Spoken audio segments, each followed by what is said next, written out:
자, 이제 우리 하나님 말씀 보도록 하겠습니다. 누가복음 4장 15절부터 21절까지 말씀인데요. 우리 교도가도록 하겠습니다. 제가 먼저 한 절 읽도록 하겠습니다. 예수께서 성령의 능력으로 갈릴리에 돌아가시니 그 소문이 사방에 퍼졌고 진이 그 여러 회당에서 가르치심에 무사람에게 칭송을 받으시더라. 예수께서 그 자라나신 곳 나사렛에 이르사 안식일에 늘 하시던 대로 회당에 들어가사 성경을 읽으려고 서심해 선지자 이사야의 글을 들이거늘 책을 펴서 이렇게 기록된 데를 찾으시니 곧 주의 성령이 내게 임하셨으니 이는 가난한 자에게 복음을 전하게 하시려고 내게 기름을 부으시고 나를 보내사 포로된 자에게 자유를 눈먼 자에게 다시 보게 함을 전파하며 눌린 자를 자유롭게 하고 주의 은혜를 전파하게 하려 하심이라 하였더라. 책을 덮어 그 맡은 자에게 주시고 앉으시니 회당에 있는 자들이 다 주목하여 보더라. 21절 다 같이 읽겠습니다. 이에 예수께서 그들에게 말씀하시되 이 글이 오늘 너에게 응하였느니라 하시니 아멘. 여러분 우리가 예수님을 믿으면서 여러분 꼭 이렇게 주님께 받아 누려야 될 복이 뭐냐면 예수님을 믿으면 죄사함 받고 예수님이 내 안에 성령으로 오시게 되죠. 그래서 반드시 내 안에 계신 예수님과 그 인격적으로 만나는 이 복, 즉 내 안에 계신 예수님을 이렇게 영적으로 바람눈이 열려서 예수님과 동행하는 복, 예수님 만나는 복을 여러분 가장 중요한 복이죠. 이 복을 여러분 꼭 받아 누리시기를 바라고요. 그리고 또 하나 있습니다. 주님이 내가 이 땅에 사는 동안 나를 통해서 어떤 일을 하실 것인지, 어떤 하나님의 뜻을 이뤄가실지 하나님은 예수 믿는 우리에게 각자에게 사명을 주십니다. 사명을. 그래서 그 사명을 주님께 받는 것. 이것이 정말 중요합니다. 여러분 저에게도 주님이 저를 분명히 부르신 사명을 받은 분명한 날이 있습니다. 저는 30살 이전까지는 여러분들 같이 평신도였습니다. 그리고 당연히 저는 평신도로서 신앙생활할 줄 알았던 그런 사람이었는데 특별히 저는 그 청년 때 신앙생활하면서 다니엘을 참 좋아했습니다. 정말 하나님과 동행하면서 하나님의 마음을 알고 하나님의 뜻을 정말 하나님을 인정하지 않는 세상 가운데 하나님의 영광을 보여주는 그런 다니엘 같은 평신도가 되는 게 정말 저의 꿈이었습니다. 그러면서 저는 절대로 되지 말아야겠다 굳게 결심한 게 있습니다. 목사는 되지 않으리라. 왜냐하면 저희 어머니의 남동생인 큰삼촌과 저희 어머니의 여동생인 이모 목사님이 두 분 다 목사님인데 교회를 두 분 다 개척하셨거든요. 너무 고생하신 거를 보다 보니까 저렇게 살고 싶지는 않더라고요. 그냥 나는 다니엘처럼 다니엘도 물론 고난은 있긴 했지만 그래도 정말 다니엘 같은 평신도가 되리라 이런 생각을 하다가 지금도 기억이 납니다. 선명하게 기억이 납니다. 제가 일반 대학교를 나오고 일반 대학원을 이제 졸업해서 이제 미국에 유학을 가기 위해서 제 전공 분야 또 이제 미국에 유학을 가기 위해서 1년 동안 여러분 이렇게 유학 시험을 준비했습니다. 그리고 이제 유학 시험을 한 주 정도 앞두고 그 대학 도서관에서 시간도 기억해요. 밤 10시쯤이었던 것 같습니다. 밤 10시에 잠깐 공부하다가 쉬러 나와서 이렇게 하늘을 바라보며 하나님과 대화를 하는 겁니다. 하나님, 저 이제 일주일 후면 이제 유학 시험 치르고 이제 미국에 유학을 가게 될 것 같은데 좀 고민이 있습니다. 솔직히 공부 쪽으로 이렇게 가서 이것도 하나님의 뜻이면 가겠지만 그때 제가 교회에서 그 청소년부 교사를 했거든요. 저는 교사하는 게 여러분 교사하면 두 가지 현실이 있습니다. 하나 힘듭니다. 아이들이 여러분들 참 힘들게 할 때가 적지 않다. 그러나 그것과는 비교할 수 없는 정말 영혼을 맡아서 섬길 때의 그 기쁨이 있습니다. 그래서 그때 하나님 앞에 하나님 제가 교사하면서 교회에서 영혼들 섬기는 것도 참 좋습니다. 제 진로가 고민이 되네. 이렇게 그냥 무심코 이렇게 대화하는 시 했어요. 근데 마음에서 성령께서 질문을 하시는 거예요. 세 가지 질문을. 둘 중에서 너 뭐가 좋냐 그러시더라고요. 여러분 이게 육성이 아닙니다. 생각을 통해서 너 공부하는 것과 저는 공부해서 박사학위 받아서 다니엘 같은 관료가 되는 게 꿈이었었으니까. 그러나 또 한편으로 교회에 있으면서 영혼들을 사랑하고 섬기는 게 좋다 보니까 주님이 둘 중에서 뭐가 좋냐? 공부가 좋냐? 교회에서 영혼 섬기는 게 더 좋냐? 예, 물론 하나님의 은혜로 여기까지 공부를 할 수 있었지만 솔직히 저는 교회에서 영혼들을 사랑으로 섬기는 것이 더 좋습니다. 이렇게 고백했어요. 자, 그리고 또 주님이 또 질문해 주시더라고요. 둘 중에 내가 너와 함께 한다는 전제하에 더 잘할 수 있는 게 뭐냐 그러니까 제가 주님께 고백했어요. 주님 아시겠지만 제가 머리도 나쁘고 정말 부족한데 하나님의 은혜로 여기까지 공부를 해올 수 있었지만 하나님만 함께 하신다면 교회에서 영혼들을 섬기는 것을 더 잘할 수 있을 것 같습니다. 그리고 마지막으로 결정적인 질문이에요. 둘 중에 어떤 것이 너에게 더 보람이 있었냐 그러시더라고요. 그때 그 질문을 딱 듣고 주님을 바라보되 생각나는 장면이 있었어요. 그때 제가 고등학교 3학년 아이들을 교사로 섬겼었는데 저희 반 아이 중에 김정환이라는 아이가 있어요. 이 아이가 누구냐면 제가 그 고등부 교사면서 얼마나 저를 힘들게 했는지 몰라요. 이렇게 좀 믿음도 별로 없고 이렇게 좀 삐딱하고 그리고 늘 얼굴에 짜증 충만하고 한 번은 제가 분반 공부를 하다가 좀 길어지니까 이 아이가 그 자리에서 벌떡 일어나더니 이 18 하고 뭐예요? 나가더라고요, 여러분. 한마디로 욕을 한 거예요, 욕을. 여러분 아이한테 욕을 들으니까요. 정말 너무 힘들더라고요. 그래서 그 아이를 위해서 그때 교회 예배당에서 정말 기도를 하는데 우리 정환이를 주님 구원해 주시고 예수 만나게 하시고 변화되게 달라 기도했는데 그렇게 눈물이 나는 거예요. 제가 그때 그 교회 예배당에서 그때 예배당이 지하였거든요. 제 서울 모교회. 거기서 강단 앞에서 눈물을 흘리며 기도했던 것이 지금도 기억이 나요. 정말 그리고 나서 얼마 시간이 지나서 이 아이를 주님이 만나 주신 거예요. 그래서 이 정환이가 변화된 거예요.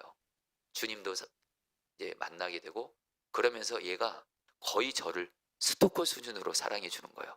부담스러울 정도로. 그러면서 그때 기도 중에 그 정환이라는 아이가 정말 부족하지만 주님이 저를 통해서 그 아이 사랑하고 기도해 줬을 때 그 아이가 정말 변화됐거든요. 그때 한 영혼이 예수님 만나서 변화된 것이 그때 가장 보람이 있더라고요. 그래서 제가 주님께 주님 공부도 보람이 있지만 교회에서 영혼을 사랑하고 섬기면서 그 영혼이 예수를 만나서 살게 되고 변화되는 게 가장 큰 보람입니다. 이렇게 고백을 하니까 주님이 저에게 음성을 들려주시더라고요. 너 목사 되라 그러시더라고요. 그래서 여러분 제가요 바로 그 전까지는 절대로 목사 안 되겠다고 결심한 제가 한순간에 주님과의 그 대화를 통해서 제가 목사가 됐고 제가 그때를 지금도 잊지를 못해요. 여러분 저는 다시 한번 주님을 바라면서 제가 다시 목사 된 이유를 돌아봅니다. 제가 목사가 된 사명은 뭐냐? 사랑하는 주님과 동행하면서 주님이 영혼을 사랑으로 섬겨서 그 영혼이 예수 만나서 변화되는 것이 가장 중요한 거거든요. 그래서 영혼을 사랑으로 섬기는 것이 주님이 저를 목사로 부르신 사명이거든요. 요것만 잘 변질되지 않고 목사하면 그냥 성공한 것 같아요. 하나님 보시기에. 뭐 교회 성도수가 어떠하든 교회 크기가 어떠하든 이 마음만 변치만 않으면 주님이 내게 맡긴 영혼들 주님의 사랑으로 사랑하고 그들을 정말 섬기면서 그들이 예수를 만나도록 섬기고 그래서 그들이 예수 만나서 살게 되고 변화되는 것 이것이 제가 하나님이 저에게 목사로 부르신 사명인데 여러분 그런데 이것은 저만 그렇지 않아요. 우리 성도님들도 동일한 사명이 있으세요. 바로 누구냐?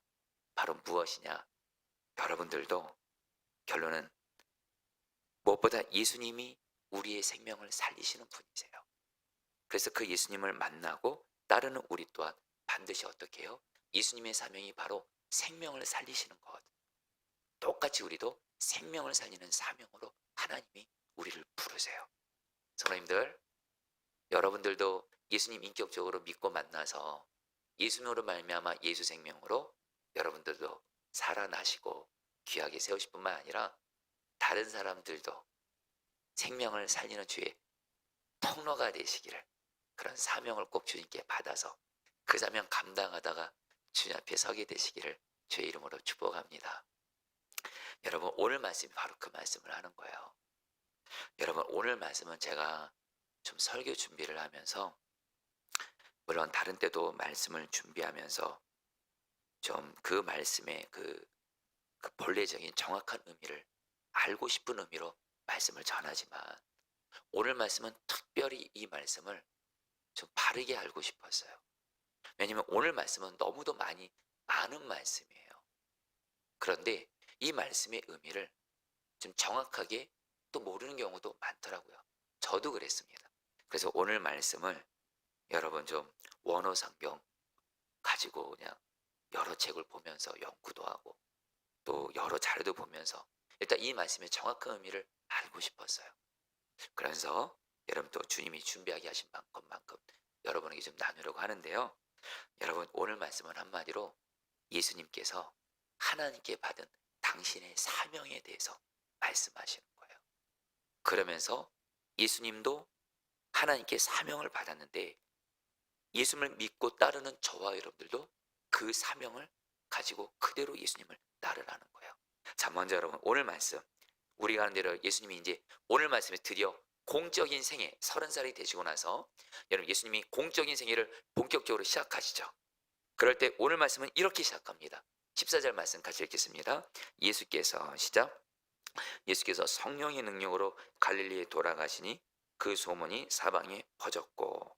여러분, 예수님께서 공생애를 시작하신데 어느 지역에서 공생애를 여러분들 활발하게 시작하세요? 갈릴리에 돌아가시니. 여러분, 그 복음서를 보면요, 예수님께서 주로 활동하신, 예수님이 대부분 일하시고 행하시고 역사하셨던 그 지역이 어딘 줄 아세요?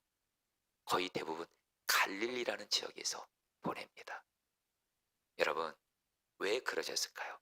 여러분, 그 당시에 이스라엘 수도는 예루살렘이에요. 그리고 갈릴리보다 훨씬 더 잘 살고 훨씬 더 여러분 세상적인 눈으로 볼 때 성공 있는 그런 지역 많았는데 예수님은 굳이 갈릴리를 택하셔서 그곳에서 대부분의 당신의 공생의 사역을 시작하셨어요. 여러분, 그 이유는 여러 가지가 있습니다. 그 이유를 여러분들 성경을 공부하니까 여러 이유가 많은데 가장 중요한 한 가지 이유 말할게요. 여러분, 이거는 그 구약에서 이미 예언한 말씀이에요. 예수님께서 메시아로 오시면 갈릴리에서 사역을 하게 되실 것이다. 왠지 아세요? 갈릴리의 그 당시에 소외당하고 가난하고 고통당하고 그런 소위 약한 자들이 갈릴리 지역에 살았기 때문에. 여러분, 그거 아십니까? 복음서를 보시면 예수님은 어느 한순간도 소위 세상적으로 권력 있고 부유하고 이런 자들과 함께하면서 여러분 그들과 여러분들 이렇게 희희낙낙한 그런 적 한 번도 없으세요. 성경을 정말 복음서를 예수님의 그 생애를 자세히 보면 예수님은 항상 그 주변에 약한 자들과 함께 하셨어요. 그래서 여러분 최근에 우리가 마태복음 말씀 가지고 우리가 매일 말씀 기도했죠. 예수님 주변에 늘 어떤 사람들이 있는 거예요? 그 당시에 사람들에게 버림받는 사람들, 창녀들, 여러분 세리들, 여러분 어부들, 뭐 이렇게 이런 비천한 자들이 있으니까 그 당시에 종교 지도자들이 예수님 보고 여러분 비난하잖아요. 심지어 예수님이 그 당시에 약한 자들, 소외된 자들과 밥을 먹으니까 예수님을 비난하거든요. 그때 예수님이 뭐라 그러죠? 나는 병든 건강한 자에게는 의사가 필요 없는 것처럼 병든 자에게 의사가 필요한 것처럼 나는 의인을 부르러 온 것이 아니고 죄인을 부르러 왔다 하시면서 예수님 자신은 여러분 다시 한번 복음서를 보세요. 예수님은 약한 자들과 그들을 사랑하시면서 그들을 함께 하시고 그들을 사랑으로 섬기시고 그들을 살리셨어요. 자, 여러분 뭐 이거에 대해서 이제 돌아오는 주일날 자세히 말씀드리겠지만, 여러분들, 우리가 약한 자들 사랑하시고 함께 하셨던, 약한 자 살렸던 예수님과 동행하는 분들이 있죠. 그분들의 특징이 있어요. 그 주변에 약한 자들이 늘 있어요. 내 주변에 소위 좀 세상적으로 잘 나가고 좀 실력 있고 여러분, 그런 영혼들이 예수가 필요 없다는 것이 아니에요. 그러나 중요한 거, 여러분들, 정말 예수님과 동행하게 되면 예수님은 약한 자와 사랑하세요. 그래서 갈릴리 지역에 오셨대도요. 여러분들도 예수님과 동행하면서 약한 자들, 세상적으로 보기에 외로운 자들, 부족한 자들, 예수님의 사랑으로 사랑하면서 그들과 함께 하시기를 축복합니다. 그래서 여러분, 저는 저희 포도나무 교회 노숙자들 오시면 저희들이 용돈을 얼마씩 드려요. 여러분들, 이걸 가지고 누구는 뭐 안 좋게 얘기할 수 있지만, 여러분, 노숙자들이 이렇게 해서도 교회도 오면, 교회는 여러분들 세상적으로 가난하고 소외받는 자들이 와야 되거든요. 우리끼리만 신앙생활하는 곳 아니에요. 여러분, 노숙자들이 와서, 그래도 여러분 교회에 와서 조금이라도, 여러분 그분들에도 어쨌든 물질이 필요한 건 사실이잖아요. 그걸 조금이라도 나누면서 그분들 위해서 꼭 기도해 드리거든요. 또 그분들에게 예수님 믿으라고 복음도 전해 드리거든요. 여러분, 저는 예수님이 저는 기뻐하신다고 믿습니다. 그리고 여러분, 제가 선한목자교회에서 좀 양육합니다만, 선한목자교회에서 제가 왜 하나님이 그렇게 선한목자교회에 부흥의 은혜를 주시냐, 저는 제가 선한목자에서 9년 반 동안 있었잖아요. 선한목자교회는 소위 노숙자들을 포함해서 약하고 가난한 자들이 다 있었어요. 유기성 목숨의 목회 방향이에요. 약한 자를 예수님처럼 사랑으로 섬기라. 여러분, 여러분들 약한 자들 예수님처럼 사랑으로 섬기시기를 축복합니다. 그러면서 여러분, 예수님이 이 갈릴리로 돌아가셔서 갈릴리에 있는 약한 자들을 섬기시는데, 또 어떻게 섬기세요? 여러분, 따라하겠습니다. 성령의 능력으로. 여러분, 예수님은 약한 자들을 사랑하시고 함께 하실 뿐만 아니라 그들을 살리셨는데, 어떻게 살리셨다고요? 성령의 능력으로. 여러분, 예수님에겐 사명이 뭔지 아세요? 바로 성령의 능력으로 약한 자들을 살리는 것.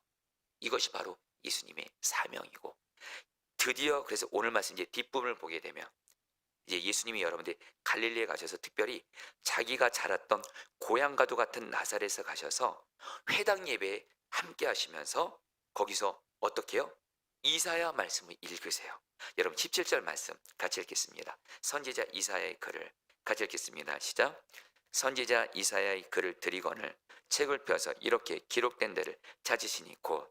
여러분, 여기서 여러분, 이거는 뭐 핵심은 아니지만, 이래서 성경을 공부하는 또 이렇게 맛이 있는 것 같아요. 저는 여러분 이 말씀을 그동안 이렇게 생각했어요. 여러분, 그 당시에 회당에서 어떻게, 여러분, 회당에서 이스라엘 백성들이 모여서 하나님의 말씀을 배웠거든요. 누구를 통해서? 하나님의 말씀, 율법을 가르치는 랍비들을 통해서. 그래서 그 회당장이 여러분 그 말씀을 가르치는 랍비를 지목해서 여러분 성경을 읽게 하고 그걸 가르치게 해요. 지금 예수님이 여러분들 지금 회당을 지금 찾아가셨어요. 그러니까 어떻게 했어요? 그 나사렛에 있는 그 나사렛에 있는 회당장이 예수님에게 성경을 주신 거예요. 그래서 17절에 선지자 이사야의 글을 드리거늘, 회당장이 예수님에게 이사야의 글을 드린 거예요. 자, 그러니까 예수님이 어떻게 하셨어요? 한글 성경에 보니까 이렇게 돼 있어요. 책을 펴서 이렇게 기록된 데를 찾으시니, 이렇게 돼 있는데, 여러분 따라 봅시다. 찾으시니. 저는 그동안 이 말씀을 어떻게 이해했냐면, 여러분 이사야 말씀이 여러분 굉장히 길잖아요. 많잖아요. 저는 이 말씀을 그동안 어떻게 알았냐면, 우리가 소위 잘 아는 예수님이 이사야 62장 1절 2절 말씀을 인용하시면서 이 말씀을 따라 당신의 사명을 말씀하시거든요. 저는 예수님이 이사야서를 일부러 찾으셔가지고 이사야를 폈어요. 예수님이 스스로 피시고 이사야 61장을 찾으신 다음에 바로 오늘 이 말씀이 나에게 이루어진 말씀이다. 그래서 나의 사명은 이겁니다. 이렇게 말한 줄 알았거든요. 그런데 아니에요. 이 찾으시란 말이 여러분 히브리어 헬라 언어로 슈렌이란 단어인데, 슈렌이란 단어는 뭐냐? 우연히 그것을 찾다란 뜻이에요. 그래서 여러분 이스라엘 백성은요 성경책을 필 때도 우연히 어떤 말씀을 찾을 때 슈렌이라는 단어를 쓰고요. 또 내가 어떤 말씀을 의도적으로 찾을 때가 있지 않겠습니까? 그럴 때는 여러분들 제테오라는 단어를 쓰는데, 오늘 말씀에서 여러분들 예수님이 그 성경을 뭐예요? 이사야 말씀을 어떻게 했다는 거예요? 당신이 이사야 61장을 일부러 찾으신 게 아니에요. 제테오가 아니에요. 슈렘, 이미 회당장이 이사야 61장을 펴서 준 겁니다. 그러니까 예수님은 그대로 이 말씀을 읽으신 거예요. 그러면서 이사야 61장 1절 2절 말씀이 바로 당신을 두고 하신 말씀이라고 말하는 거예요. 여러분에게 왜 이 얘기를 굳이 하냐면요, 하나님께서 의도적으로 이사야 61장을 회당장을 통해서 예수님에게 보게 하시고, 예수님은 그대로 그 말씀을 읽으시면서 오늘 이 말씀이, 이사야 61장 말씀이 바로 나에게 이루어진 말씀이다 말씀하시는 거예요. 하나님이 여러분 이사야 61장 말씀이 바로 예수님에게 하신 말씀이라고 회당장을 통해서 이사야 61장을 예수님이 우연히 찾게 하신 거예요. 여러분 할렐루야 할 수 있으신가요? 여러분 저만 감격스럽나요 여러분들? 네. 자, 그럼 여러분들 예수님이 하나님의 섭리 속에서, 인도하심 속에서 읽게 된 말씀, 바로 이사야서 말씀인데, 우리가 오늘 주님이 우리에게 주는 말씀입니다. 18절부터 19절 말씀 같이 읽겠습니다. 주의 성령이, 시작. 주의 성령이 내게 임하셨으니 이는 가난한 자에게 복음을 전하게 하시려고 내게 기름을 부으시고 나를 보내사 포로된 자에게 자유를, 눈먼 자에게 다시 보게 함을 전파하며 눌린 자를 자유롭게 하고 주의 은혜를 전파하게 하려 하였더라. 여러분 이 말씀 많이 알았던 말씀이죠. 들었던 말씀이죠. 바로 예수님께서 이사야 이게 61장 1절 2절 말씀인데, 이 말씀은 바로 나를 두고 하는 말씀이다. 바로 이 말씀을 근거로 예수님이 당신의 사명에 대해서 말씀하시는데, 여러분 그러면 우리 이사야 말씀 61장 1절 2절 말씀을 좀, 누가복음에 나타난 말씀과 조금은 다르거든요. 그 오리지널 말씀을 좀 보도록 했습니다. 이사야 61장 1절 2절 말씀, 이사야서 말씀입니다. 같이 읽겠습니다. 주 여호와의 영이, 같이 읽겠습니다. 시작. 주 여호와의 영이 내게 내리셨으니 이는 여호와께서 내게 기름을 부으사 가난한 자에게 아름다운 소식을 전하게 하려 하심이라. 나를 보내사 마음이 상한 자를 고치며 포로된 자에게 자유를, 갇힌 자에게 노임을 선포하며 여호와의 은혜의 해와 우리 하나님의 보복의 날을 선포하며 모든 슬픈 자를 위로하되. 이 말씀은 이사야 선지자가 하나님의 감동을 받고 앞으로 오실 메시아이시고 그리스도이신 예수님에 대해서 예언하신 말씀인데, 이 말씀을 가지고 예수님이 이제 공성일을 시작하시면서 회당에서 하나님이 강권적으로 이사야 61장 그날 말씀을 우연히 읽게 하시면서 예수님이 이 말씀을 읽으시면서 이 말씀이 바로 당신을 두고 하신 말씀이라고 말씀하세요. 여러분 21절 말씀 같이 읽을까요? 이에 예수께서, 읽겠습니다. 시작. 이에 예수께서 그들에게 말씀하시되 이 글이 오늘 너희에게 응하였느니라 하시니, 응하였느니라 바로 성취가 되었다는 거예요. 자, 성도님들, 여러분 이제 오늘 말씀 이제 의미를 좀 정확히 알고 좀 기도할 텐데요. 여러분 오늘 말씀이 아까 우리가 읽은 누가복음 18절부터 19절까지 예수님이 이 말씀을, 이사야 말씀을 근거로 당신의 사명을 말씀하신 거예요. 그런데 여러분 이 말씀도 말입니다, 한글 성경으로 읽으니까 이렇게 되는데 이거를 원어로 정확히 번역하면 이렇게 돼 있어요. 바로 주님의 성령이 내게 임하신 것은, 바로 하나님이 예수님에게 성령으로 기름 부으신 것은, 이렇게 말씀하시면서 6가지 목적이 나오는 거예요. 예수님에게 주의 성령, 예수님이 말씀하시는 거예요. 자, 오늘 말씀을 좀 원어적으로 맞게 제대로 번역해 볼게요. 이런 뜻입니다. 주님의 성령이 내게 임하신 것은 나에게 기름을 부으시기 위함이며 나를 보내사 가난한 자에게 복음을 전하게 하시기 위함이며 포로된 자에게 자유를 전파하기 위함이며 눈먼 자에게는 다시 보게 함을 전파하기 위함이며 눌린 자를 자유하게 하기 위함이며 주의 은혜를 전파하게 하기 위함이다. 바로 예수님이 말씀하시는 거예요. 하나님이 나에게 성령으로 기름 부으신 것은 바로 그 목적을 말씀하시는 거예요. 여러분 바로 오늘 말씀은 바로 예수님이, 하나님이 나에게 성령을 부으시면서 이루시고자 하시는 목적, 그 6가지 목적을 말씀하고 있는 거예요. 바로 오늘 말씀은 바로 예수님의 사명 선언문이라는 거예요. 여러분 그리고 말입니다, 오늘 말씀에 의지해서 말씀드립니다. 여러분 따라합니다. 예수님의 사명, 내 사명. 여러분, 예수님에게 이 사명이 있으신 것처럼 예수님에게 하나님이 성령을 부으시고 이 6가지 목적을 이루시는 사명을 주신 것처럼, 또 사명을 예수님 통해서 이루신 것처럼 동일하게 우리도 예수님을 믿고 예수님을 따르고 무엇보다 예수님이 우리와 동행하고 계시잖아요. 그 예수님과 연합된 우리는 오늘 이 말씀에 나타난 예수님의 사명은 곧 나의 사명인 줄 믿습니다. 그러니까 여러분들 내 사명 굳이 여러분들 막 찾으려고 애쓰지 않으셔도 돼요. 오늘 말씀이 곧 나의 사명인 거예요. 자, 여러분들 오늘 말씀 좀 어려울 수 있지만 제가 오늘 여러분들에게 오늘 이 말씀을 너무도 간절한 마음으로 전해요. 왠지 아세요? 오늘 이 예수님의 사명이 주님이 저와 여러분들의 사명으로 약속하셨어요. 오늘 말씀에 나타난 이 사명은요, 예수님에게 이루어졌고요. 실제로 그 예수님과 동행하는 우리 또한 이 사명도 예수님이 우리를 통해서 반드시 이루어 주신다고 약속하세요. 여러분 오늘 말씀 이제 들으시면서 예수님의 사명이 나의 사명 되는구나 약속하신 걸 붙들고 이 사명이 나의 사명 그대로 이 땅에 사는 동안 이루어지게 해주십시오. 기도하시기를 축복합니다. 첫 번째로 여러분 예수님의 사명이 뭘까요? 다시 한번 원어로 보면 뭐뭐하기 위함이며, 첫 번째 가난한 자에게 복음을 전하게 하기 위함이며. 여러분 예수님은 어떤 사명이 있었어요? 가난한 자에게 복음을 전하는 사명이 있었어요. 여러분 여기서 이 가난하다는 말이 헬라 원어로 푸토코스인데요, 제가 여러분 오늘 꼭 필요할 때만 원어를 좀 쓸게요. 중요한 단어이기 때문에. 이 푸토코스란 말이 뭐냐면요, 이런 뜻입니다. 누군가가 도와주지 않으면 절대로 생존이 불가능한 상태를 바로 이 푸토코스, 가난이라고 말해요. 그래서 여러분 여기서 말하는 가난은 1차적으로 물질적인 가난, 누군가 나를 물질적으로 도와주지 않으면 살 수 없는 그런 사람들 의미하지만, 진정한 의미는 뭐예요? 이 푸토코스는 어떤 의미냐? 성경을 공부해 보니까 원어 성경이 이렇게 나와 있더라고요.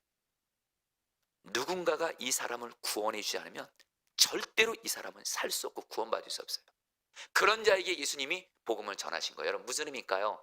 여러분들 저와 여러분들을 포함한 이 땅에 있는 모든 사람들은 절대로 나의 힘과 능력과 방법으로 그 무엇으로도 죄, 마귀, 저주, 죽음으로부터 구원 못 받아요.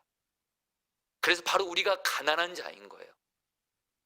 예수님이 도와주지 않으면, 예수님이 오셔서 구원해 주지 않으면 절대로 구원받을 수 없는 가난한 자가 바로 저와 여러분들을 포함한 이 땅의 사람들이에요. 그래서 예수님이 어떻게 하셨어요? 이런 영적으로 가난한 푸토코스, 예수님이 도와주지 않으면, 구원해 주지 않으면 절대로 죄, 마귀, 지옥과 죽음에서 구원받을 수 없는 저와 여러분들을 구원하시기 위해서 예수님이 복음을 전하셨고, 경에 그 복음을 듣고 우리는 예수로 말미암아 죄, 마귀, 죽음으로부터 구원받게 된 줄 믿습니다. 여러분 예수님의 사명이 뭔지 아세요? 바로 죄, 마귀, 저주, 죽음으로부터 예수님이 도와주지 않으면 절대로 구원받을 수 없는 자들에게 복음을 전하는 것이 예수님의 사명이었던 것처럼, 그 예수님과 동행하는 우리 또한 여러분들 내 주변에, 여러분 꼭 기억하세요. 다시 한번 너무 단순한 얘기합니다. 여러분 사랑하는 가족들 있고 주변에 있는 사람들 다 아무리 돈 많고 아무리 상적으로 잘 나가고 어떤 것이 있어도 예수 믿지 않으면 구원 없습니다. 예수님 믿지 않으면, 예수님이 구원해 주지 않으면 절대로 죄, 마귀, 저주로부터 구원 못 받습니다. 그리고 그들이 구원받는 건 딱 하나입니다. 예수의 복음을 듣고 복음과 성령 역사로 구원받는 것밖에 없는 줄 믿습니다. 그래서 우리는 뭐예요? 반드시 내 가족들을 포함해서 예수 믿지 않는 자들에게, 이 바로 가난한 자들에게 예수의 복음을 전하는 것을 사명으로 받으시기를 축복합니다. 여러분들 물어볼게요. 여러분 지난 한 주간 정말로 예수님 얼마나 전하셨습니까? 저와 여러분들도 가난한 자였는데 영적으로 푸토코스, 근데 예수 그리스도의 복음을 듣고 여러분들 누군가 저 여러분들에게 복음 전해줬잖아요. 아무리 모태신앙이라도 여러분 부모의 믿음으로 구원받는 건 절대 아니잖아요. 그렇죠? 누군가 어쨌든 누군가 나에게 복음을 전해주고 성령의 역사로 저 여러분들은 예수 믿고 구원 받았잖아요. 예수님이 우리에게 그런 구원의 역사를 행하신 것처럼 예수님의 사명이 그거거든요. 똑같이 그 예수님과 연합된 우리도 내 주변에 있는 사람들, 예수 아니면 절대로 죄, 마귀, 죽음으로부터 구원 못 받으니 반드시 그들에게 복음 전해야 될 줄 믿습니다. 할렐루야. 여러분, 사실은 지난 주일날 생명구원 축제를 했죠. 우리 이선아 전사님 통해서 목사님 이번에는 초청자가 좀 거의 없을 것 같아 이렇게 말씀하시더라고요. 그 말씀 듣고 하나님의 허락하심이니까, 다만 그러나 제 마음에 마지막 전날 그 생명구원 축제를 앞두고 주님, 저도 열심히 복음을 전하겠습니다. 그래서 이 주변에 있는 식당분들, 저 전도생들 예수님을 전했어요. 그래서 한 분 그래도 우리 교회 온다고 허락 받았어요.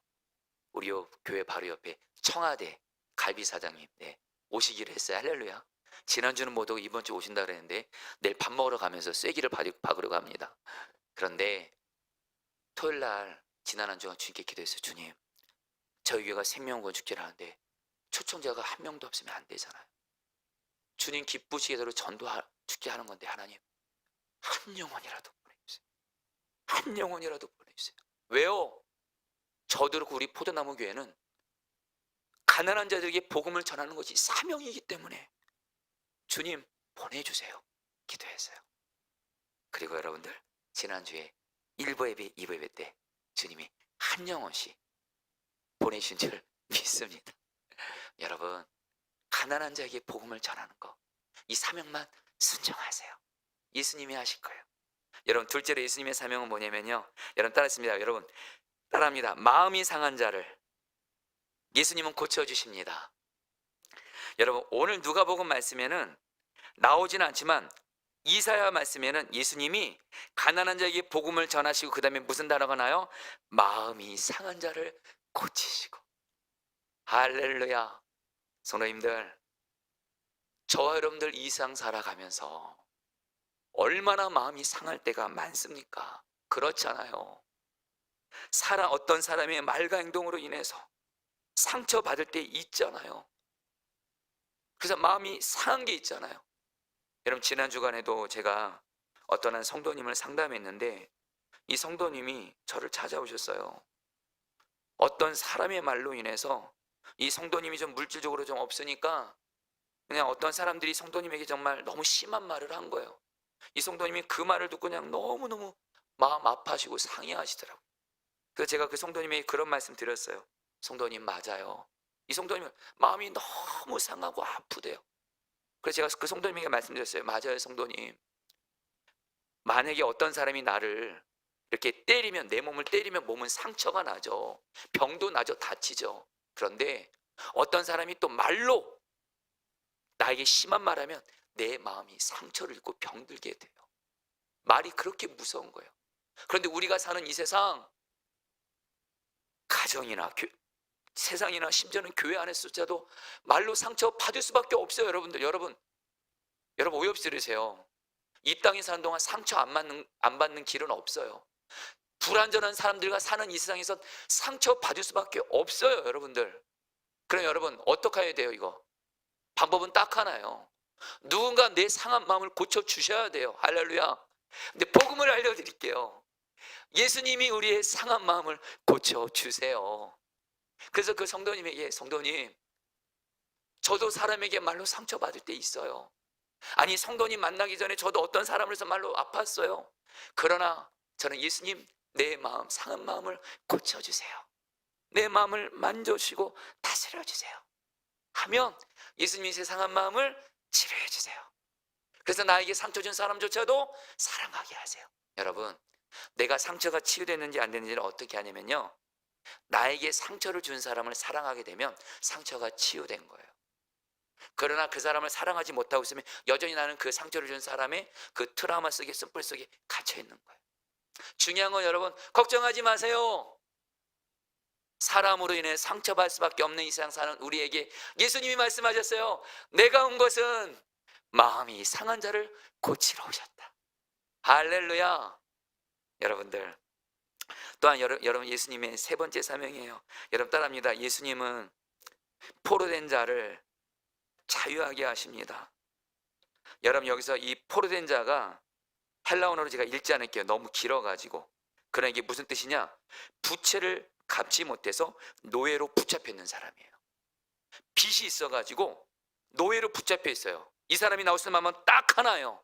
누군가 돈을 지불해서 풀어줘야 돼요.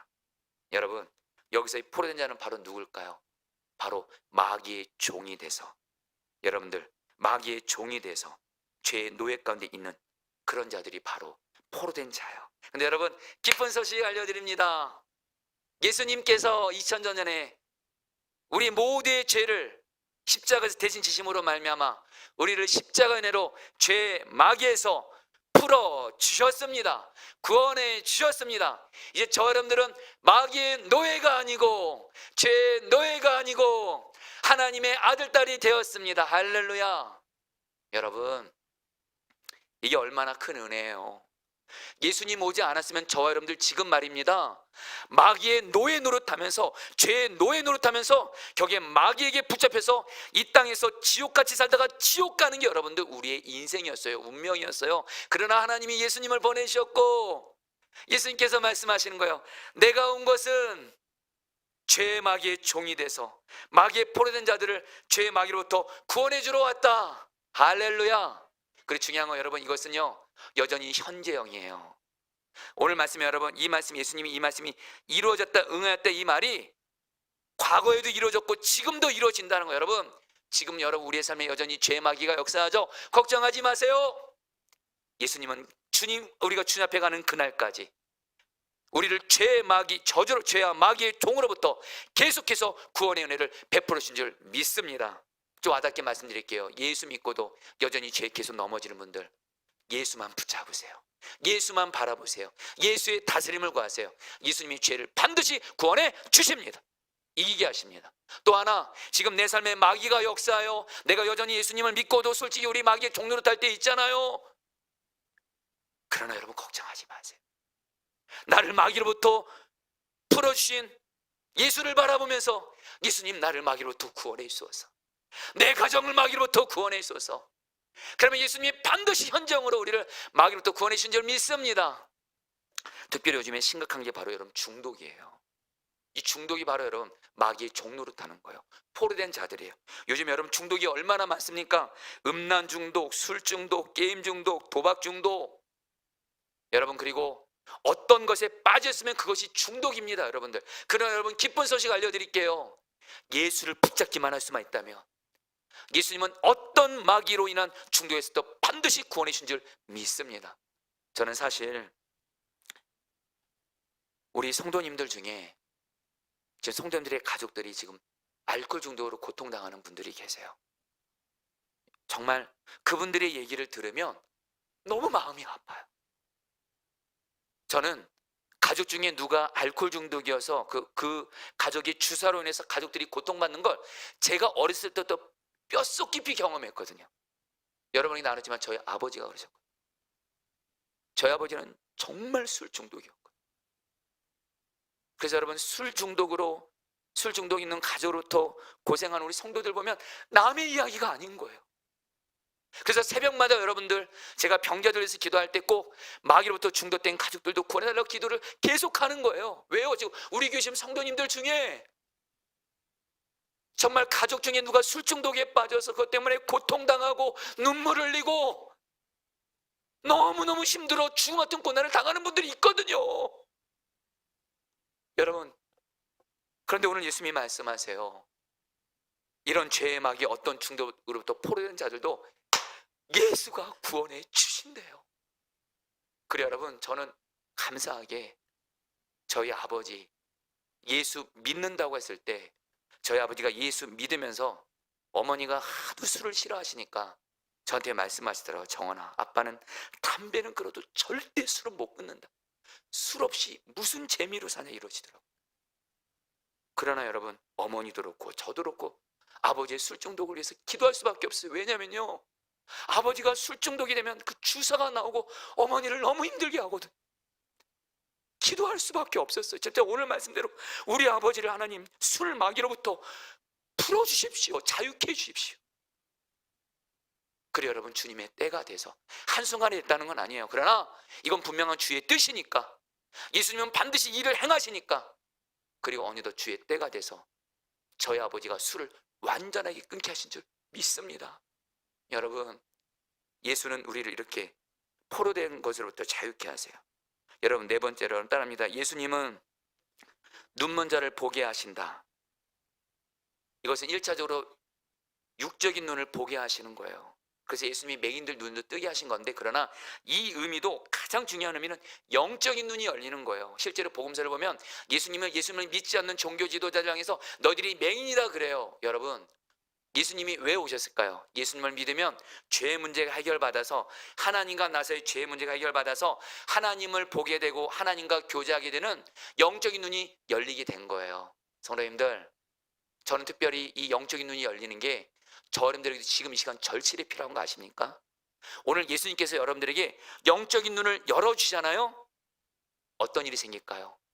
여러분들, 나를 사랑하셔서 나와 함께 하시는 그 주님을 바라보는 눈이 열려지게 되면서, 지금 내가 어떤 고난 문제가 있을지라도, 위기를 만났을지라도 나 함께 하시는 주님이 바라보는 눈만 열리면, 그 예수님이 나를 지켜주시게, 나를 여전히 붙들고 계시게, 나를 인도하고 계시게, 여전히 내게 있는 고난도 반드시 선하게 인도하실 것을 믿어지게, 그 주님을 바라보는 눈이 열리면 한순간에 구원받게 되는 줄 믿습니다. 그래 여러분, 다섯째로 예수님은 따라합니다. 예수님은 눌린 자를 자유하게 하십니다. 여러분, 저는 이 말씀이 오늘 우리 모두에게 이루어지기를 원해요. 여러분, 여기서 이 눌린 자는 다른 거 아니에요. 죄로 눌리고 마귀에게 눌리고, 여러분, 특별히 누른다는 것은 어떤 어둠의 권세가 내 마음을 누르는 거예요. 자, 우리 성도님 중에 지금 마음이 지금 눌리는 분들 계십니까? 내가 지금 어떤 문제로 마음이 눌리고, 정확히 말하면요, 어떤 문제와 고난이 있어서 눌리는 것도 맞지만, 정확히 말하면 내게는 어떤 문제를 통해서 마귀가 나를 눌러요. 그래서 내 마음이 눌려가지고 너무너무 답답하고 힘든 거예요. 근데 여러분, 기쁜 소식을 알려드립니다. 예수님이 오신 것은 눌린 우리를, 문제와 마귀로부터 우리를 자유케 하시러 오셨습니다. 여러분, 이 특별히 눌린 자를 자유케 할 때, 이 자유케 하단 말이 헬라어로, 여러분 우리가 오늘 이 단어를 붙들고 기도할 거예요. 여러분 따라합니다. 아페사스. 이게 무슨 뜻인지 아세요? 두 가지 의미가 있더라고요, 성경에서. 하나는 예수님이 우리를 영적인 눌림에서 자유케 하시는 거예요. 내가 지금 어떤 문제로 막 이랬던 마음이 눌렸어요. 예수님이 나를 자유케 하시면 내 마음에 평안, 기쁨, 감사, 사랑으로 내 영혼을 자유케 하십니다. 그리고 또 하나, 내 마음을 실질적으로 누르는 악한 영의 역사, 병의 역사, 어둠의 권세, 삶의 문제에서 구원해 준다는 뜻이에요. 할렐루야. 여러분, 오늘 이 아페사스의 은혜, 내가 지금 마음이 눌려요. 영적으로 눌리고 어떤 문제로 눌리고, 예수님이 이것을 영적으로나 삶에서 구원해 주신다는 거예요. 마지막으로 여러분, 여섯째로, 여러분 따라합니다. 예수님은 은혜를 전파하십니다. 여러분, 여기서 은혜는 한마디로 여러분들, 이스라엘 백성들이 구약시대 안식년을 7번 마치고 다음인 50년째 신년이라고 말하는데, 한마디로 종로로 타는 자들을 다 풀어주는 거예요. 그리고 빚 있는 사람 다 갚아주는 거예요. 없는 걸 내주는 거예요. 그리고 여러분, 땅을 돌려주는 거예요. 여러분, 결국에 예수님이 왜 우리 가운데 오셨어요? 죄, 마귀, 모든 저주로부터, 모든 눌림으로부터 우리를 풀어주시고 구원해 주시려고, 이 은혜를 우리에게 주시려고 오신 줄 믿습니다. 여러분, 중요한 건 오늘 여러분들이 오늘 예수님을 바라보면서 기도할 거예요. 바로 뭐냐? 예수님이 오늘 이 말씀처럼 영적으로 눌리고 삶에 눌리고 죄의 마귀 저주로부터 고통받는 우리를 구원하러 오셨군요. 예수님, 나를 구원하옵소서. 영적으로도 구원하시고 삶도 구원하여 주시옵소서. 할렐루야. 그러면서 여러분들, 우리가 오늘 좀 붙들 단어가 있어요. 근데 예수님의 이 사명이 내 사명이라 그랬죠. 근데 예수님은 철저히 고백합니다. 예수님이 이 사명을 감당할 수 있었던 건 오직 성령님의 능력이 있었기 때문에, 성령이 내게 임하셨기 때문에 이 일을 감당했다는 건데, 여러분, 너무 기쁜 소식이 있습니다. 예수 믿는 우리 안에도 성령님이 오셨습니다. 우리도 성령 충만 받으면, 저는 성경에 의지해서 말씀드립니다. 여러분 오늘 우리 말씀 꼭 붙잡읍시다. 예수님이 한마디로 나에게 성령이 임해서 성령의 기름 부음, 성령 충만을 받아서 내가 이렇게 약한 자들의 생명을 살린 것처럼 여러분 우리도 성령 충만 받으면 예수님의 이 사명을 감당할 수 있게 되는 줄 믿습니다. 여러분 감격스럽지 않습니까? 왜요? 지금 내 가족들 중에, 내 사랑하는 사람들 중에 오늘 말씀에 나오는 자들이 있잖아요. 가난한 자들 있잖아요. 예수 믿지 않는 자들, 죄의 마귀 종로로 타고 포로된 자들이 있잖아요. 잘못된 것에 중독된 자들이 있잖아요. 죄의 마귀 역사로 마음에 눌린 자들이 있잖아요. 우리가 성령 충만 받으면 주님은 우리를 통해서 그들의 생명을 살리시고 구원하시는 줄 믿습니다. 그래서 여러분 우리가 주변 사람들이 줄 수 있는 최고의 선물이 뭔지 아세요? 바로 성령 충만이에요. 제가 우리 유기선 목사님의 아내이신 박리부가 사모님 참 사랑하고 제가 존경하는데, 우리 사모님이 한 번은 그런 말씀을 하시더라고요. 저한테 어떤 말씀을 해주셨는데 그게 마음에 그냥 평생 좀 이렇게 명언으로 새겨졌어요. 목사님, 우리가 가족들도 그렇고 주변에 있는 영혼들에게 줄 수 있는 최고의 선물은 성령 충만이에요. 내가 성령 충만하면 결국엔 반드시 예수님이 그렇게 하신 것처럼 우리도 성령 충만 받으면 예수 생명이 나를 통해서 흘러가고 예수님이 나를 통해서 역사하셔서 다른 사람의 생명을 살립니다.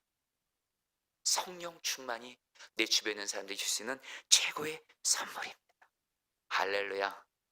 여러분 그래서 여러분 토레이 목사님 아시나요? 기독교 역사에서 성령 충만했던 목사님으로 너무 유명하신 목사님이신데, 여러분 우리 강원도 태백 가면 예수원이라고 있어요. 지금도 있습니다. 우리나라 한국 교회를 영적으로 깨우는데 너무 귀하게 쓰임받은 예수원이라는 곳이 있는데 그것을 세우신 분이 대천도 신부님인데, 이 대천도 신부님의 할아버지가 토레이 목사님인데, 이 토레이 목사님은 별명이 있어요. 성령의 사람. 이분은 이렇게 여러분들 책을 봐도 그렇고 책에 성령의 불이 있더라고요. 근데 이분이 기도하시는 기도가 있었대요. 제가 예전에 읽어드렸지만 다시 한번 읽어드릴게요. 나는 아침에 일어나면 성령 충만을 위해서 기도한다. 하나님, 성령 충만하게 도와주십시오. 왜냐하면 성령 충만하지 않으면 오늘 하루 나는 너무도 쉽게 흔들릴 수 있는 사람이기 때문입니다. 하나님, 제가 성령 충만하다고 느끼지 못할 때 함부로 말하지 않도록 도와주십시오.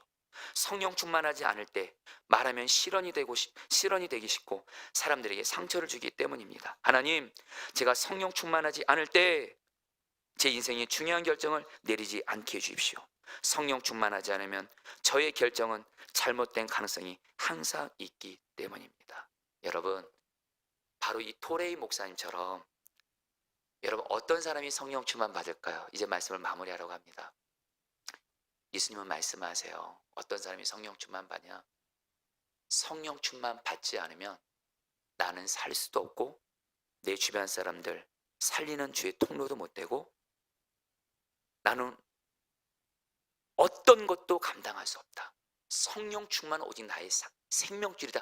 이런 마음으로 성령 충만을 받기까지 기도하면서 기다리는 사람. 여러분 우리 사도행전 1장 14절, 1장 4절 14절 말씀, 두 절 말씀 같이 읽겠습니다. 사도 함께 모이사, 같이 읽겠습니다. 시작. 사도 함께 모이사 그들에게 분부하여 이르시되 예루살렘은 떠나지 말고 내게서 들은 바 아버지께서 약속하신 것을 기다리라. 여러분 따라했습니다. 기다리라. 사도행전 1장 14절, 사도들과 성도들이 어떻게 기다렸죠? 같이 읽겠습니다. 여자들과 시작. 여자들과 예수의 어머니 마리아와 예수의 아들과 더불어 마음을 같이하여 오로지 기도에 힘쓰더라. 어떻게 기다렸어요? 기도하면서 기다렸어요. 여러분 어떤 사람이 성령 충만할까요? 성령 충만 받기 전까진 내가 하루를 살지 않겠습니다. 성령 충만 받기 전까진 사명 감당하지 않겠습니다. 이런 마음으로 성령 충만 받기까지 기도에 순종을 하는 자에게 하나님은 성령 충만 주시는 줄 믿습니다. 저는 오늘 이 밤이 여러분 오늘 성령 집회 이제 말씀을 마무리하는데요. 이제 이 시간부터 여러분들 우리 성령 충만 받기 위해서 기도할 텐데, 여러분 오늘 저도 여러분들 작정합시다. 성령 충만 받기 전까지 이 자리를 떠나지 않겠습니다. 나 성령 충만 받아야 나도 살고 다른 사람 살리는 통로가 되니까 나를 오늘 이 밤에 성령 충만 받게 해 주십시오. 할렐루야. 우리 같이 함께 우리 찬양 같이 하도록 할까요? 네, 우리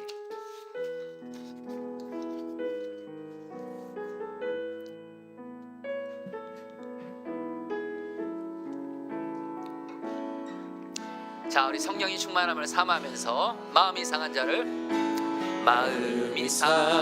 자를 고치시는 주님, 하늘의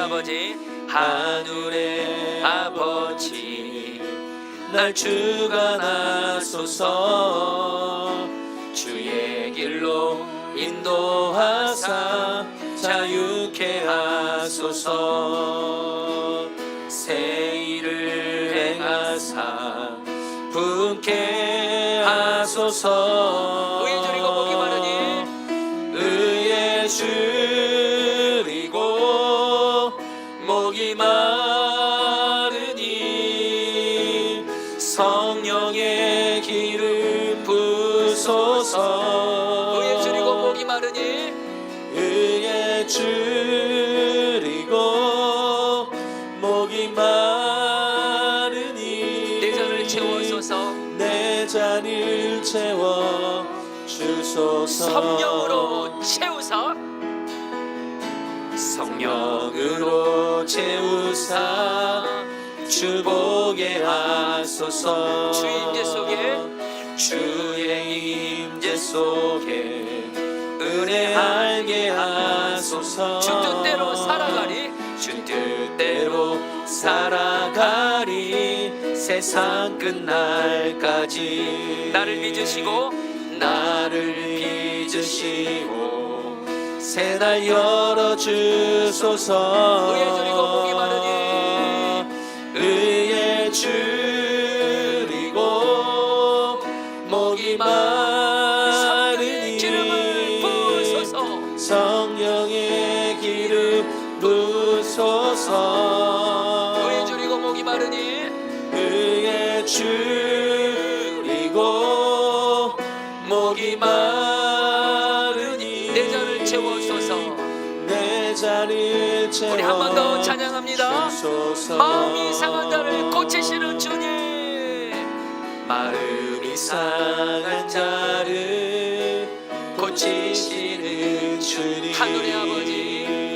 하늘의 아버지 날 주관하소서. 주의 길로 인도하사 자유케 하소서.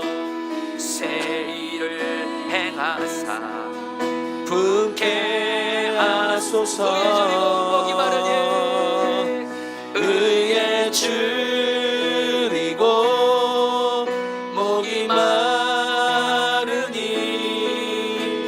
성령의 기름 부소서.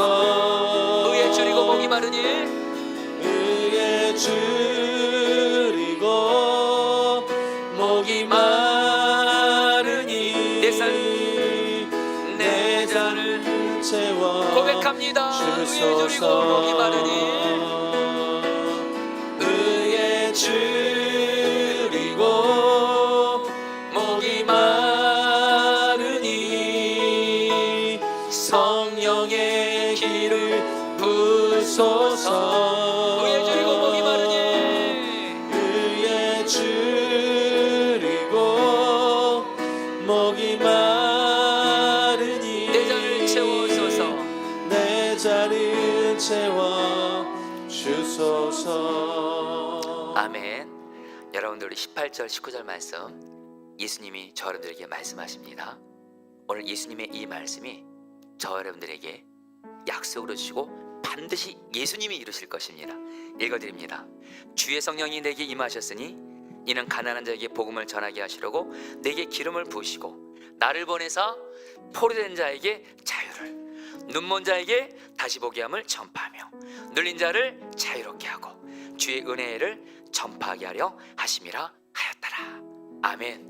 여러분이 이 말씀 붙들고 여러분들 이 시간에 성령 충만하신 예수님을 다 바라보십시오. 예수님을 바라보시면서 이 시간 첫 번째 기도하겠습니다.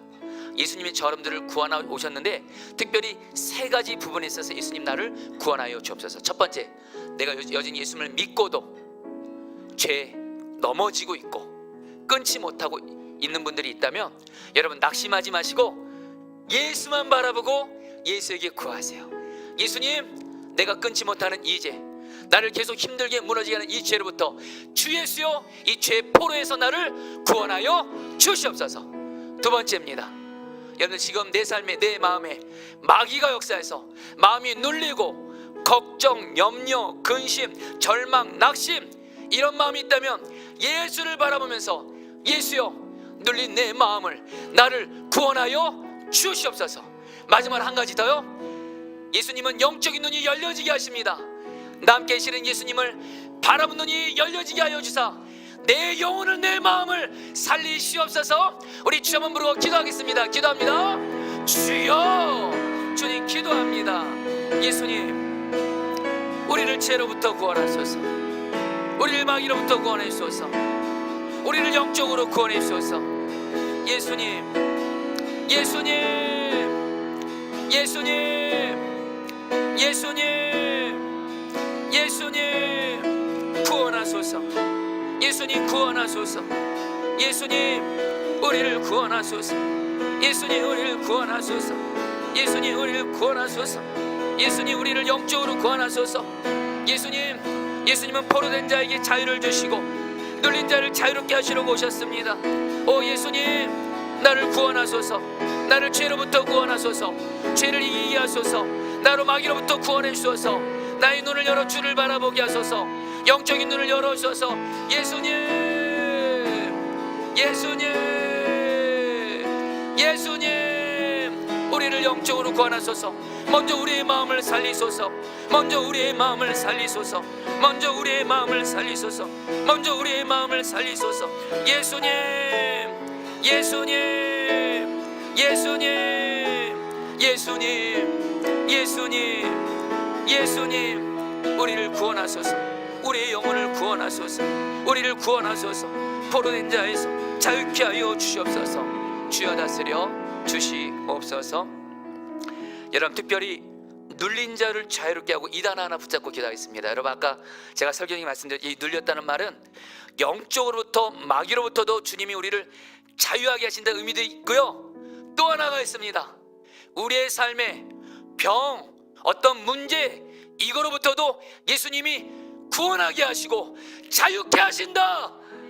여러분 오늘 우리의 마음이 마귀 역사로 눌리고 어떤 삶의 고난과 문제 때문에 눌린다면 예수를 바라보시고 예수여 나의 마음을 내 삶을 이 눌림에서 자유하게 하시고 풀어지게 하시고 구원하여 주시옵소서. 주여 한번 부르고 기도하겠습니다. 주여. 주님 기도합니다. 예수님 예수님 예수님 예수님 예수님 예수님 예수님 예수님이십니다. 예수님이십니다. 예수님이십니다. 예수님이십니다. 예수님 지금 우리 마음의 눌림으로부터 우리를 눌림으로부터 자유하게 하소서. 예수의 약속의 말씀을 붙들고 기도합니다. 눌린 자를 자유롭게 하시는 예수님 내 영혼을 모든 눌림에서 자유하게 하소서. 영적인 눌림에서 자유하게 하소서. 삶의 병으로부터 물질의 문제로부터 어떤 문제로부터 자유하게 하소서. 구원하여 주소서. 예수님 예수님 눌린 자를 자유롭게 하시는 예수님 오늘 이 밤에 하나님 우리 눌림으로부터 자유하게 하소서. 우리를 눌림으로부터 자유하게 하소서. 우리를 눌림으로부터 자유하게 하소서. 주 예수님 예수밖에 없습니다. 예수여 우리의 마음을 우리의 영혼을 우리의 삶을 눌린 자를 자유롭게 하소서. 우리를 구원하여 주옵소서. 죄로부터 마귀로부터 하나님 어떤 눌림으로부터 자유롭게 하시고 풀어지게 하여 주옵소서. 구원하여 주시옵소서. 주 예수님 다스려 주시옵소서. 여러분 특별히 18절 말씀 앞부분 말씀 붙들고 이제 우리의 사명을 위해서 기도하겠습니다. 주의 성령이 내게 임하셨으니 이는 가난한 자에게 복음을 전하게 하시려고. 여러분 이 말씀 붙들고 여러분 예수님도 성령 충만을 받아서 성령의 능력으로 가난한 자에게 복음을 전했고요. 그래서 오늘 여러분들이 이렇게 예수님 믿게 된 건데, 여러분 우리 기도하겠습니다. 가난한 자에게 복음을 전하게 하시고 결국에 그들이 예수 믿게 하는 성령님이시 우리 안에도 계십니다. 여러분 우리 기도할게요. 내가 성령 충만할 수만 있다면, 내가 성령 충만할 수만 있다면 반드시 주님은 나를 통해서 내 가족 중에, 내 주변에 있는 전도 대상자들, 바로 가난한 자들, 바로 그들을 반드시 구원해 줄 것입니다. 여러분 우리 포기하지 마십니다. 오늘 이 시간에 하나님, 나를 성령으로 충만하게 하셔서 내 가족들 중에, 내 주변 사람들 중에 영적으로 가난한 자들, 자기들의 힘과 노력으로는 절대로 구원받을 수 없는 저 영적으로 가난한 자들에게 복음이 전해지게 하시고 그들이 예수 믿고 구원받게 하여 주시옵소서. 이것이 나의 사명입니다. 이 사명을 이루게 하여 주옵소서. 주여만 부르고 기도하겠습니다. 주여, 주님 기도합니다. 주님 기도합니다. 주님 기도합니다. 주님 기도합니다. 주님 기도합니다. 주님, 주님, 예수님, 예수님, 예수님, 나를 성령으로 충만하게 하사, 나를 성령으로 충만하게 하사 나를 통해서 가난한 가족들에게 복음이 전해지게 하시고 주변 사람들에게 복음이 전해지게 하셔서 성령 충만하게 하소서. 성령 충만하게 하소서. 성령 충만하게 하소서. 성령 충만하게 하소서. 성령 충만하게 하시고 예수가 전해지게 하시고 가난한 자에게 복음을 전하게 하시고 가난한 자에게 복음을 전하게 하소서. 성령 충만하게 하소서. 예수를 전하게 하소서. 예수를 전하게 하소서. 예수를 전해서 나를 통해서 가난한 자에게 복음을 듣고 예수 믿고 구원받게 하소서. 주 예수님, 주 예수님, 주 예수님, 주 예수님, 다스려 주시옵소서. 역사하여 주옵소서. 붙들어 주시옵소서. 이제 여러분들 마지막으로 한 번 더 기도할 때, 여러분 주님이 마음신 분들은 강단 앞으로 나오셔서 기도하시는데요, 여러분 마지막으로 기도할 때 이 기도하겠습니다. 예수님이 성령 충만 받아서 가난한 자, 포로된 자, 눌린 자, 마귀의 종노릇 하는 자들을 그들의 생명을 살린 것처럼 우리도 성령 충만 받으면 내 사랑하는 가족들 중에, 내 주변 사람들 중에 가난한 자들, 포로된 자들, 눈먼 자들, 눌린 자들, 나를 통해서 주님은 반드시 살리십니다. 여러분 이 시간에 기도할 때 하나님, 여러분 오늘 정말 이 기도하세요. 하나님, 나를 성령으로 충만하게 하셔서, 나를 성령으로 충만하게 하셔서 정말 예수님이 그렇게 하신 것처럼 나를 통해서 내 가족들, 내 주변 사람들, 약한 자들의 생명을 살리는 자가 되어지게 하여 주옵소서. 포로된 자에게 자유를 주게 하시고 눈먼 자가 예수를 보게 하시고 눌린 자를 자유롭게 하시고 죄마귀 종노릇하며 병으로 고통받는 자들을 주 예수여 나를 성령으로 충만하게 하사, 나를 성령으로 충만하게 하사 내 사랑하는 사람들, 가족들, 약한 자들의 생명을 살리시옵소서. 마지막으로 주여만 부르고 기도하겠습니다. 주여,